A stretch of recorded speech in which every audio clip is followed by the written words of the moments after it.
بسم اللہ الرحمن الرحیم۔ السلام علیکم۔ لاہور یونیورسٹی میں حدیقہ اور شہریار رانا جو کہ کیس سامنے آیا ہے تو پورے پاکستان اور ہر جگہ اس کی بات ہو رہی ہے، لیکن یہاں پر آپ کو دیکھا جا رہا ہے کہ عمران خان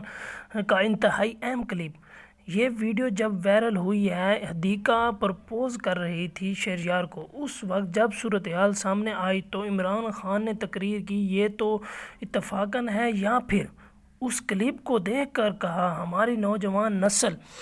مغرب کو دیکھ کر جو ان ہو رہی ہے، اپنا خاندانی سسٹم تباہ کر رہی ہے، لیکن اسپیسیفک اس پر وہ بات کر رہے تھے، اب بار بار یہ کہہ رہے تھے کہ ان چیزوں کو روکنے کے لیے ہمیں لیڈر کی ضرورت ہے۔ اب آپ کو عمران خان کا کلپ سنواتے ہیں، پہلے آپ یہ بات بتا دیتے ہیں کہ جو اصل میں اس ویڈیو کے اندر نظر آنے والا ہے شہریار، انہوں نے تو ایک معافی بھی مانگ لی ہے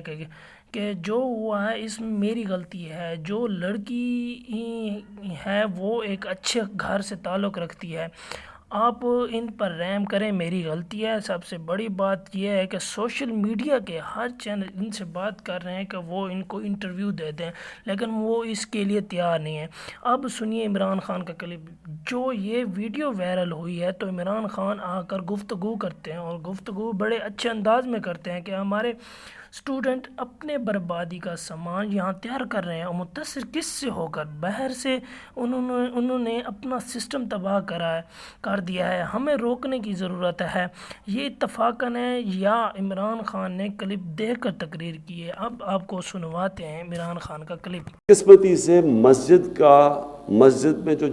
جاتے ہیں اور جو مسجد سے باہر نکلتے ہیں اس کی ریلیونس نہیں ہوتی، جو کہ اسلام کی جو بیسک ایک انسان کو کیریکٹر بلڈنگ ہوتا ہے، اس میں اچھے برے کی تمیز بتاتا ہے،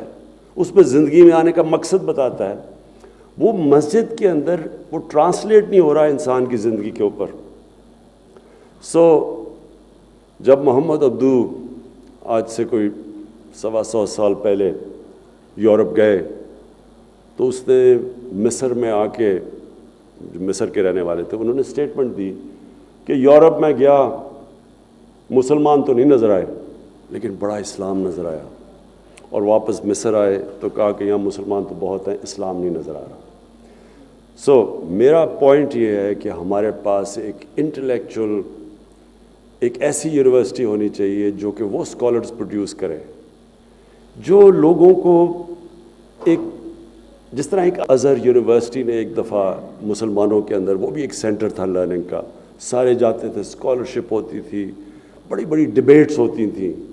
بڑے بڑے یعنی جو ٹاپ ہمارے سائنٹسٹ تھے وہ ان کا جو انڈرسٹینڈنگ دین کی تھی اور قرآن کی وہ بھی بہت تھی، یہ بڑے بڑے سائنٹسٹ تھے، تو ساتھ ساتھ چل رہا تھا، سائنس بھی چلتی تھی اور ان کو دین کی بھی سمجھ تھی۔ اب یہ بالکل سیپریٹ ہو چکا ہے،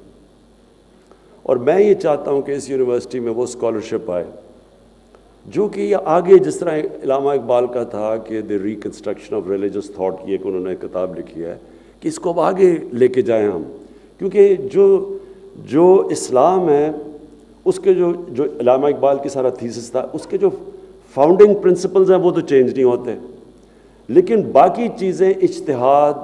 اس سے چینج ہوتی رہتی ہیں، وقت کے ساتھ وہ گرو کرتا ہے ہمارا دین، وہ سٹیگنیٹ نہیں کرتا، اور وہ تب کرتا ہے جب کہ اسکالرز اس کیپبلٹی کے ہوں جو کہ ڈیبیٹ کر کے تھاٹ پروسیس آگے لے کے جائیں۔ تو القادر انشاءاللہ میرا وہ ویژن ہے کہ یہ ہمارے ملک میں ایک ہماری سوچ کو ڈیولپ کرے گا۔ اس وقت جو ہمارا یوتھ ہے وہ اتنا متاثر ہے مغرب کی ٹیکنالوجیکل پروگریس سے، اس سے وہ اتنے متاثر ہو گئے ہیں کہ وہ ریئلائز نہیں کرتے کہ اس میں بڑا فرق ہے۔ ایک معاشرہ ٹیکنالوجی میں تو آگے چلا جائے گا، لیکن کیا ان کی ایز ایک انسان ہوتے ہوئے ان کی گروتھ ہو رہی ہے یا نہیں؟ کیا وہ صحیح راستے پہ جا رہے ہیں یا غلط راستے پہ چلے گئے؟ اور یہ ہمیشہ دنیا کی تاریخ آپ پڑھیں تو کوئی بھی ایسا سویلائزیشن نہیں ہے جو کہ ہمیشہ کے لیے اوپر جا رہا ہے، وہ اوپر گئے ہیں، پھر کوئی ایسا وقت آتا ہے کہ وہ غلط راستہ پکڑ لیتے ہیں اور وہ نیچے آنا شروع ہو جاتے ہیں۔ تو ہم کیونکہ میں مغرب کو باقی سب سے بہتر جانتا ہوں اور میں زیادہ مغرب میں پوری طرح رہا بھی ہوں اور ایک حصہ رہا ہوں معاشرے کا، میں آپ کو یہ بتا دوں کہ ان میں کئی اچھائی ہیں اور وہ اچھائیوں کی وجہ سے وہ اوپر جاتے ہیں، ان کی ادارے ہمارے سے زیادہ مضبوط ہیں، اور مجھے بڑے افسوس سے کہنا پڑتا ہے ان کی اخلاقیات ہمارے سے بہت زیادہ ہے، جو ان کی مورل سٹینڈرڈز ہیں، اور مورالٹی میں وہ نہیں بات کر رہا کہ میں صرف ان کی سچائی کی بات کر رہا ہوں۔ ان کی آپ پارلیمنٹ میں چلے جائیں، ان کی جو لیڈرشپ کی چھوٹی چھوٹی چیز کے اوپر وہ، یہ تو بڑی دور کی بات ہے کہ یہ پیسے، ایک کینڈیڈیٹ کا بیٹا پیسے آفر کر رہا ہے اور وہ نیگوشیٹ کر رہا ہے کہ جی کتنی قیمت لگائے گی اپنا ضمیر بیچنے کے لیے، اس کا تصور بھی نہیں ہے وہاں۔ چھوٹی چھوٹی چیزوں کے اوپر اگر وہ کیریکٹر نہ ہو لیڈرشپ کا، وہ ڈسکوالیفائی کر دیتے ہیں۔ تو ان کئی، اور ان کا جو یہ مورالٹی ہے یہ ہمارے سے زیادہ آگے ہے، ان کی سچائی ہمارے سے زیادہ ہے، اور ان کی محنت تعلیم اس میں ہمارے سے زیادہ آگے نکل گئے۔ لیکن جو ان کی تباہی ہے وہ ان کے فیملی سسٹم کے اندر ہے، اور فیملی سسٹم ہوتا ہی اس کا تعلق دین کے ساتھ ہے۔ یہ کسی نے کہنا کہ جی آج کل اگر وہ فیملی سسٹم جا رہا ہے تو یہ ماڈرنٹی ہے، اس کا ماڈرنٹی سے کوئی تعلق نہیں ہے۔ وہ حضرت لوط علیہ السلام کے زمانے میں بھی وہ تو پرانا زمانہ تھا، لیکن وہ تباہ ہوا۔ ان کی مورالٹی، جب ان کا جو فیملی سسٹم سارا کریش ہوا تو معاشرہ گیا، اور جب مورل سسٹم تباہ ہوتا ہے تب بھی ایک معاشرہ چلا جاتا ہے۔ جو آپ دنیا کی سویلائزیشنز اٹھا کے دیکھیں تو جب وہ پیک پہ ہوتے ہیں تو ان کی مورالٹی، ان کے مورل سٹینڈرڈز، یعنی ان کی جو سچائی اور ان کی جو ایمفسس مورل ویلیوز پہ، وہ کنٹمپری سویلائزیشن سے زیادہ اوپر ہوتی ہیں، اور وہ جب نیچے جاتے ہیں وہ مورالٹی کولیپس ہوتی ہے۔ فائنینشیل کولیپس پہ سویلائزیشن نہیں نیچے جاتا، ان کے جب مورل ویلیوز کولیپس ہوتے ہیں وہ نیچے چلا جاتا ہے۔ جو جرمنی اور جاپان کی میں مثال دیتا ہوں کہ وہ بالکل تباہ ہو گئے تھے سیکنڈ ورلڈ وار کے بعد، لیکن وہ 10 سال میں پھر کھڑے ہو گئے۔ لیکن کئی ملک ہیں آپ کے سامنے، فیلڈ سٹیٹس ہیں، آپ فیلڈ سٹیٹس میں دیکھیں، اصل وجہ یہ نہیں ہوتی کہ ان کے پاس کوئی وسائل کی کمی ہوتی ہے، مورل کولیپس ہوتا ہے، چوری پہ لگے ہوئے ہوتے ہیں، کرپشن کو ایکسیپٹ کر لیتے ہیں۔ کرپشن کا مطلب جو پیسے، جب ایک ایلیٹ ایک ملک کی پیسے پہ چلی جاتی ہے تو مورالٹی کولیپس ہو جاتی ہے۔ تو فائنلی کمنگ ڈاؤن کہ میرا یہ ویژن کیا ہے، میں یہ سمجھتا ہوں کہ ہمارا دین اسلام میں جو گائیڈنس ہے، اس گائیڈنس کے لیے لیڈرشپ چاہیے، اور مجھے افسوس سے کہنا پڑتا ہے کہ وہ لیڈرشپ بہت پاکستان میں، یعنی جو ملک بنا ہی تھا اسلام کے نام پہ، اور جو علامہ اقبال کی خواب یہ تھی کہ ہم نے ایک ماڈل بنانا ہے دنیا کو کہ اصل میں اسلام کیا ہے، یہ اصل میں لیڈرشپ یہاں سے نکلنی چاہیے، جو میری ساری خواب ہے، جو کہ وہ لیڈرشپ پروڈیوس کرے گی جو تھاٹ لیڈرز ہوں گے، جو بتائیں گے لوگوں کو، جو ریسرچ کریں گے، جو